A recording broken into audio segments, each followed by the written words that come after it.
Aujourd'hui, on se présente ensemble pour un programme qui finalement perpétue un peu cette coopération dans le domaine de la guerre des mines, avec une consultation des gouvernements belges et néerlandais qui souhaitent apporter une rénovation et une solution nouvelle au CMT, avec une approche qui est particulièrement intéressante parce qu'elle est totalement robotisée. C'est-à-dire que dorénavant, le bateau-mère qui porte les drones va mettre des drones de surface à la mer. Et ces drones de surface eux-mêmes mettront des drones sous-marins pour aller détecter les mines et les neutraliser.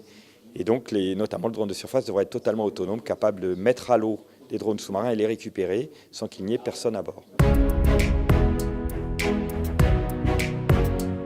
Cette offre que nous construisons ensemble vise finalement à partager le travail. Tout ce qui est toolbox, les drones et le système qui permet de mettre en œuvre ces drones est apporté par ECA. Naval Group amène la construction du navire et ensuite cette construction du navire va apporter l'intégration système à bord entre le système de robotique de guerre des mines et le système de combat qui est embarqué. Alors c'est une association qui est importante sur le plan militaire. Il faut savoir que les marines ont souhaité, à la fois côté belge et néerlandais, un bateau qui soit protégé contre les chocs et qui soit le plus discret possible en termes acoustiques et électromagnétiques. Et Naval Group amène son savoir-faire de constructeur naval militarisé pour durcir et protéger le bateau contre ces chocs. Quant à l'implantation en Belgique, Naval Group a une démarche assez similaire à celle d'ECA. L'idée est assez simple finalement, c'est de nous implanter en Belgique et nous implanter pour finalement développer le business guerre des mines de Naval Group depuis la Belgique. Ce qui veut dire la création d'une entité déjà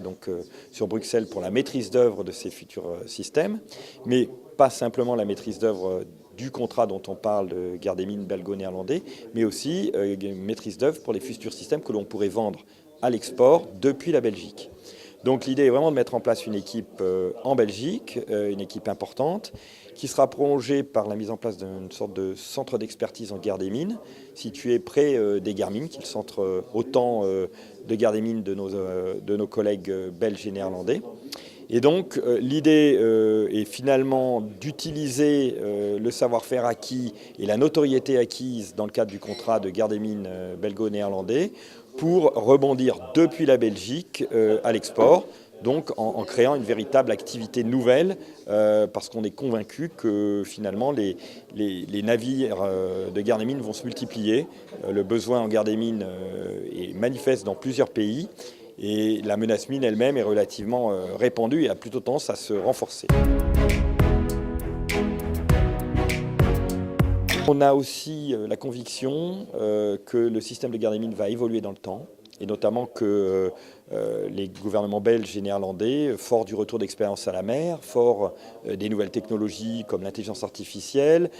forts aussi de peut-être l'évolution de la menace mine, vont chercher à faire vivre et à améliorer dans le temps le système de guerre des mines. Et donc dans ce cadre-là, on veut mettre en place une sorte de centre d'expertise, comme je le disais tout à l'heure, qui va croiser les compétences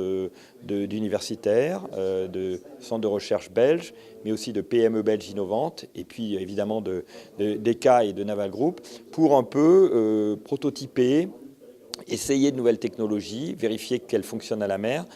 essayer de nouveaux concepts d'emploi, partager avec les marins belges et néerlandais leurs besoins et bien comprendre ce que l'on pourrait mettre dans ces futures versions. Et donc l'idée, c'est d'entretenir en Belgique une sorte de pôle R&D sur toutes les technologies qui peuvent servir à la guerre des mines et les développer dans la durée, au profit en premier lieu bien sûr des évolutions du système de guerre des mines belgo-néerlandais, mais aussi pour l'export et pourquoi pas aussi pour la France un jour.